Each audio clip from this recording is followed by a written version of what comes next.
विवाह हुई। 16,108 विवाहों की कथा संक्षेप में सुने। सूर्य नारायण की पुत्री कालिंदी है और कालिंदी भगवान को पति के रूप में पाने के लिए जमुना जी में जलाधिवास लेकर तपस्या कर रहे थे। एक दिन पांचों पांडव जमुना जी में स्नान करने गए और कालिंदी को देखा तो अनुनय भी ने किया कि देवी आप कौन हो?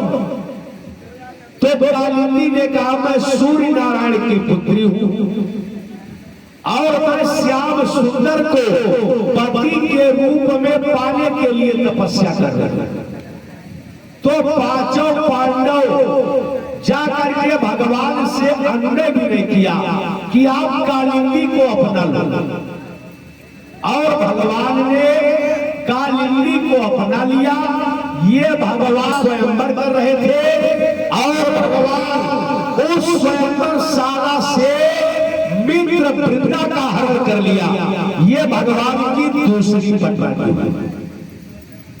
हे राजा, कौशल देश के राजा थे नाग जी और इनके यहाँ 7 बैल 7 साल ऐसे थे जो मनुष्य की गंध को पा करके मनुष्य को फाड़ डालते थे। तो राजा नागजित ने प्रतिज्ञा किया कि जो 7 बैलों को हरा करके इनको नाथ देगा उसके साथ मैं अपनी पुत्री नागजी का विवाह करूंगा। और भगवान कौशल आए और 7 बैलों को हरा करके नाथ दिया। तब राजा नागजित ने अपनी पुत्री नागजी का विवाह भगवान से किया। ये भगवान की तीसरी पटवारी। पहली कालिंदी, दूसरी मित्र वृंदा और तीसरी नागजी। हे राजा, एक राजा संतर्दन थे और जिनकी कन्या थी जिसका नाम था भद्रा, बड़ी सुंदर थी। और राजा संतर्दन भगवान के भक्त थे। अपनी कन्या का विवाह स्वयं भगवान के साथ कर दिया। ये भगवान की चौथी पटवारी। हे राजा, एक राजा थे सत्राजित जो सूर्य नारायण के परम भक्त थे और सूर्य नारायण की तपस्या किया तो समंतक मणि सत्राजित को सूर्य नारायण ने दिया। इसको ले जाओ, सारे मनोकामना की सिद्धि हो जाएगी। मणि को लेकर के आए तो मणि को दिखाने के लिए भगवान के पास गए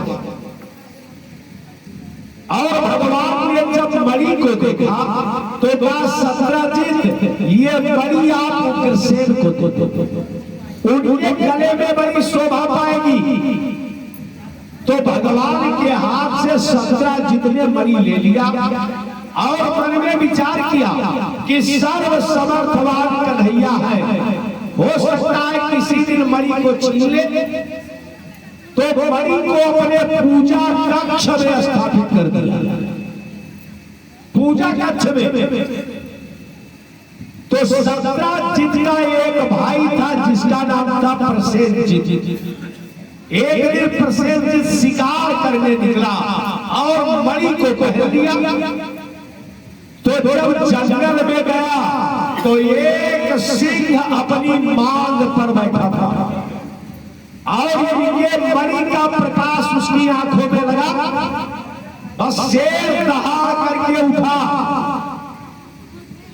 प्रसेनजित घोड़ा छोड़ करके भागा, लेकिन सिंह ने पहले घोड़े को मार डाला, फिर प्रसेनजित को मार डाला और मणि लेकर के बैठ गया।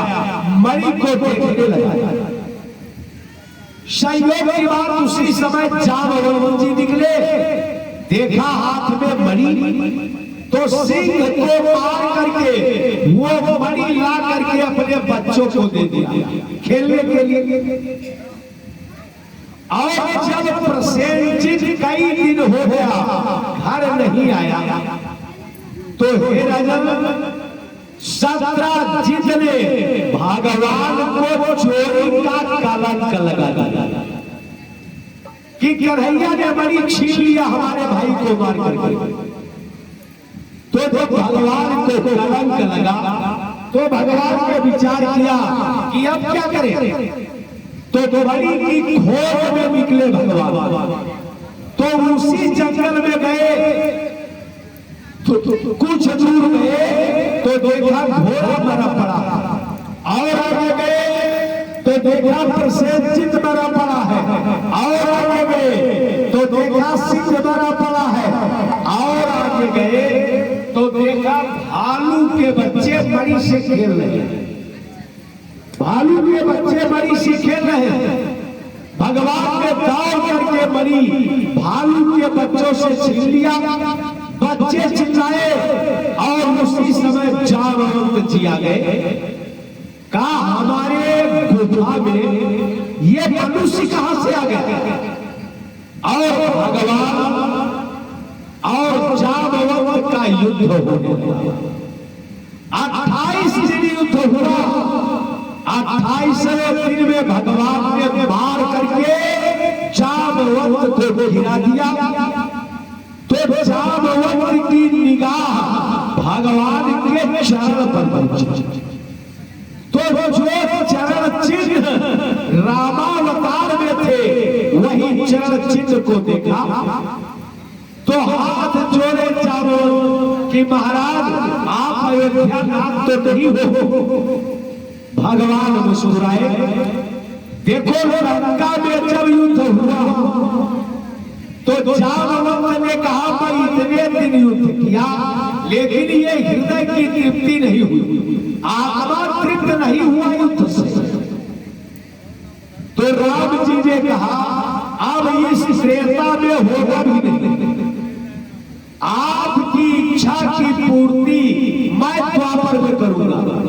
आज भगवान जामवंत को युद्ध से तृप्त कर दिया। और जामवंत को जब पता चला कि ये नारायण है तो अपनी बेटी जामवंती को भगवान को दे दिया। तो जामवंती भालू तो थी, अरे भालू का बच्चा भालू। अब भगवान जामवंती को लेकर के आए और द्वारिका के एक कोने में बैठा दिया, अपना पीतांबर ओढ़ा। तो चारों पटरानी आई, कालिंदी, मित्रविदा, नागजिति और भद्रा, ये चारों आई। कहा क्या लाए हो। तो भगवान ने कहा नई नवेली दुल्हन। तो कहा इसको दिखाओ। तो कहा भाई जब नई नवेली दुल्हन देखा जाता है तो वो दिखाई दिया जाता है। तो कहा बोलो वो दिखाई में क्या दे। तो भगवान ने कहा आप चारों एक एकादशी व्रत का फल संकल्प करके इसको दे दो। और दे दो। चारों पटरानियों ने एक एकादशी के व्रत का फल दिया। और भगवान ने जैसे पीतांबर उठाया भालू का शरीर छूट गया और दिव्य जामवंती निकल आई। ये भगवान की 5वीं पटरानी। और जब मणि सत्रजीत को दिया तो सत्रजीत बहुत लज्जित हो गया और भगवान को प्रसन्न करने के लिए अपनी पुत्री सत्यभामा को ला करके भगवान को अर्पण किया। ये भगवान की 6ठी पटरानी। हे राजन विदर्भ देश के एक अधिपति थे, बड़े ही प्रतापवान भगवान के भक्त। और उनके 5 पुत्र थे, रुक्मी, रुक्मरथ, रुक्मकेश, रुक्मबाहु और रुक्ममाली। और एक बड़ी माननीय कन्या थी जिसका नाम था रुक्मणी, और वो भगवान की भक्त बचपन से थी। और रुक्मी ने अपने बहन का विवाह चेदी नरेश शिशुपाल से निश्चित कर दिया। शिशुपाल बारात लेकर आ गया, तब रुक्मणी ने भगवान को पत्र लिखा। पहला प्रेम पत्र माता रुक्मणी ने भगवान को लिखा, और ब्राह्मण देवता पत्रिका लेकर गए और भगवान ने पढ़ा कि दारुक से कहा कि बलाहट इत्यादि। भगवान ने पहले ब्राह्मण देवता को रथ में बिठाया, स्वयं बैठे और रथ विदर्भ की ओर चला। तो जब रथ विदर्भ की ओर चला, रुक्मी ने जब सुना कन्हैया आए हैं तो बड़ा क्रोधित हो और भगवान उसी मंदिर पर रुके जहां रुक्मणी को पूजा करने के लिए आना था। को पूजा करने जाना है तो रुक्मी ने व्यवस्था किया, रास्ते के एक विदर्भ की सेना, एक और शिशुपाल की सेना।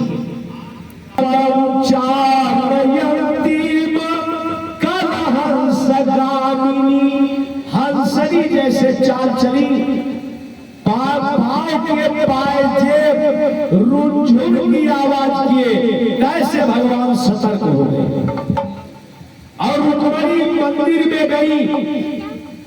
आज शक्ति परात्मा भगवती का पूजन किया और जैसे एक सीढ़ी उतरी, भगवान ने रुक्मणी को उठा करके रथ में बिठाया और रथ द्वारिका की ओर चला। सारी सेना दौड़ी, भगवान मारते काटते आगे चल रहे हैं और रुक्मी ने प्रतिज्ञा किया कि अगर मैं अपनी पुत्री, मैं अपनी बहन रुक्मणी को छुड़ा कर नहीं लाया तो लौट करके विदर्भ में मुंह नहीं दिखाऊंगा। लेकिन भीष्मक ने जब सुना कि रुक्मणी को भगवान ले गए तो बड़े ही मन प्रसन्न हो, जो रुक्मी के पिता थे, और रुक्मी ने आगे से रथ भगवान का रोका और भगवान तलवार लेकर कूद पड़े मारने के लिए। कैसे रुक्मणी चरण में गिर पड़ी कि हे नाथ, इसको छोड़ दो, ये हमारा भाई है, ये हमारा भाई है। भगवान ने छोड़ दिया रुक्मी को और उसी समय बलराम जी आ गए सेना लेकर और कन्हैया से कहा कि अरे रुक्मी रिश्तेदार है, अगर रिश्तेदारों के साथ ऐसा व्यवहार करोगे तो आपको अपनी बहन बेटी कौन देगा। व्यंग बाण मार करके मानो रुक्मी को लज्जित कर रहे हो और भगवान रुक्मणी को लेकर के चले गए द्वारिका। ये भगवान की साधनी पटवानी और मध्य देश की राजकुमारी लक्ष्मणा का हरण भगवान ने मध्य देश से किया। ये भगवान की 8वीं पटवानी।